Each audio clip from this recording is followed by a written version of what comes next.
cargo hold of a Qantas flight from South Africa. 5 men have been charged, including 2 baggage handlers at Sydney International Airport. The badge doesn't shine for honor when it's soaked in dirty money. That warning echoed through an interagency briefing as agents prepared for a pre-dawn sweep across Texas and beyond. In this episode, we unpack what investigators say they found. Encrypted Eclipse hard drives, offshore loops through the BVI in Panama, and a covert FBI run past checkpoints. Before we move on, please take a moment to subscribe to the channel and like the video.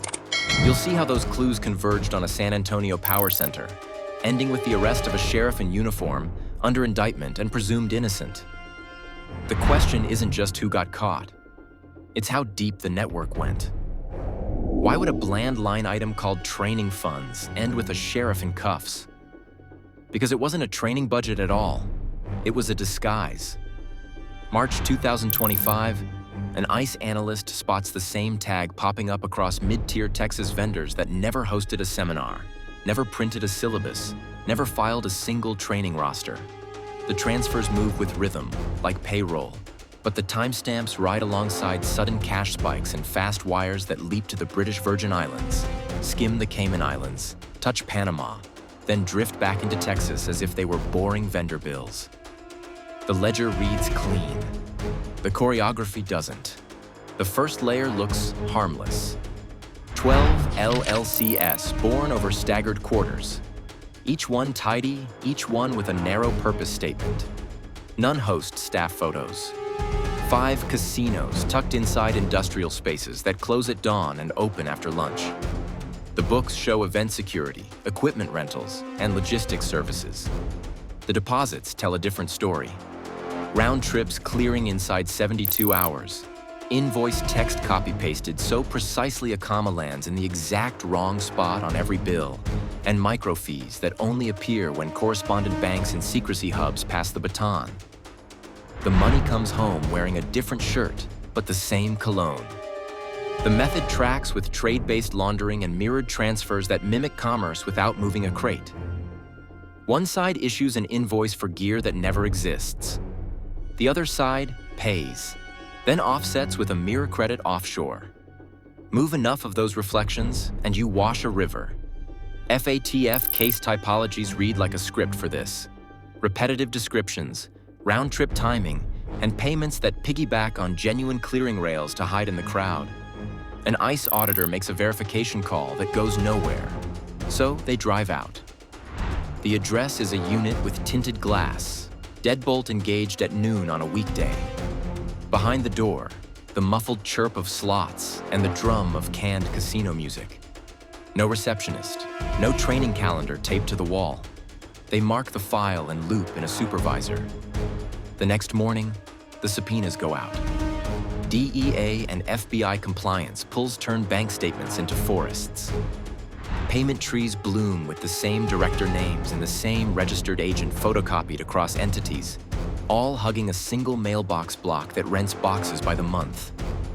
The branches cross at odd angles. A consulting outflow here meets an equipment rental inflow there.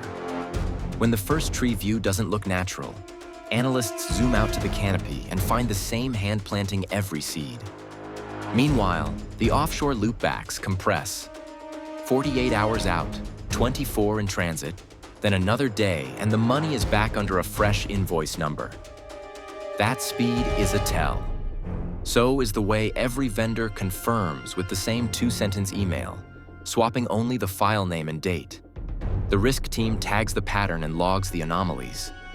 What looked like reimbursed training now charts as a $100 million pipeline moving on a clock. The trigger set isn't theoretical, it's specific. Reused phrasing down to punctuation, under 72-hour round trips through BVI, Cayman, and Panama, and on-site checks that fail before the door opens.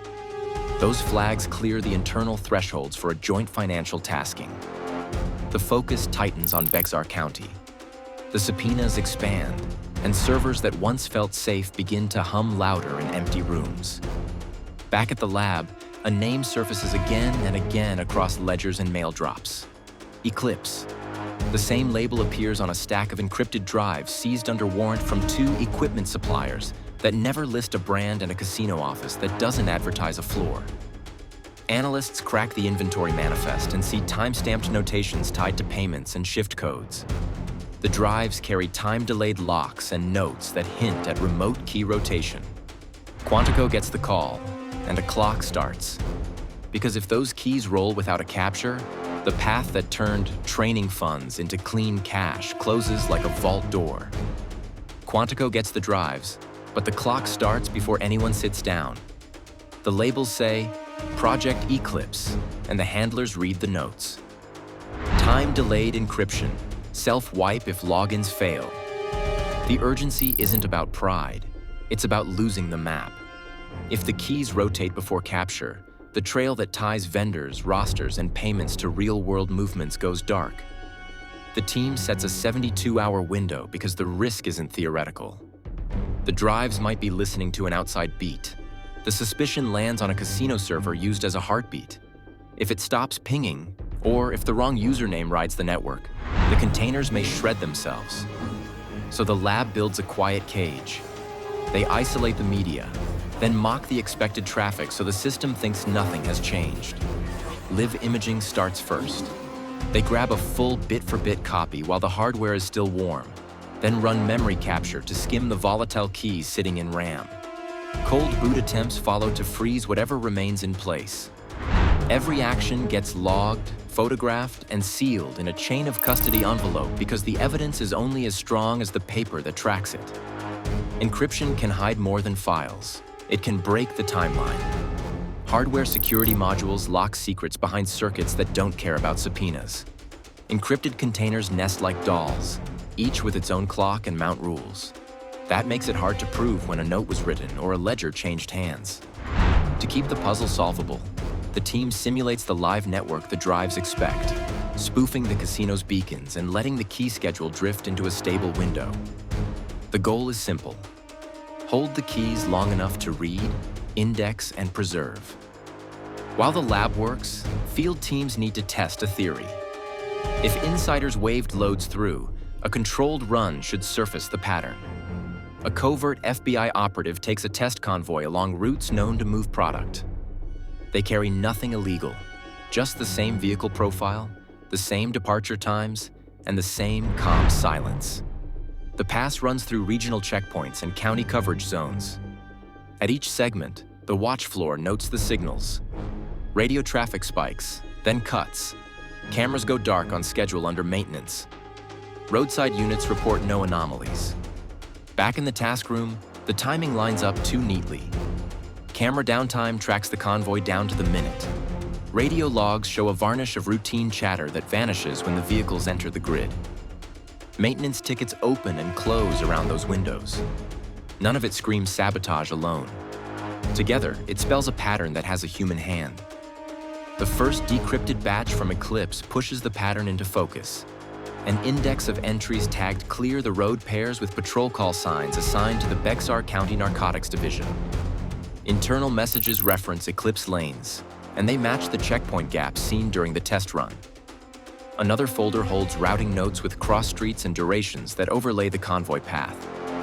Then come the spreadsheets, shift rosters, overtime requests, and payment ledgers that align with the vendor transfers already flagged. The names carry forward across tabs. The amounts track the rounds of offshore hops and returns. By the end of the window, the evidence stack is coherent enough to move. Warrants execute. Sheriff Miguel Rojas is taken into custody in uniform, under indictment and presumed innocent, while case agents secure the servers and seize the phones tied to those call signs. With the insider edge mapped, the operation expands at 4:30 a.m. across multiple states as teams lift off in helicopters, hit doors, and roll a loading bay to expose a casino floor that shouldn't exist. The weak point wasn't the border. It was a trusted lane inside the system that flipped red lights to green. When insiders control maintenance windows and roster shifts, walls become doors. That's why oversight matters. Transparency is the antidote to hidden lanes. And if training funds can carry $100 million through clean books, what other labels deserve a second look before they pass?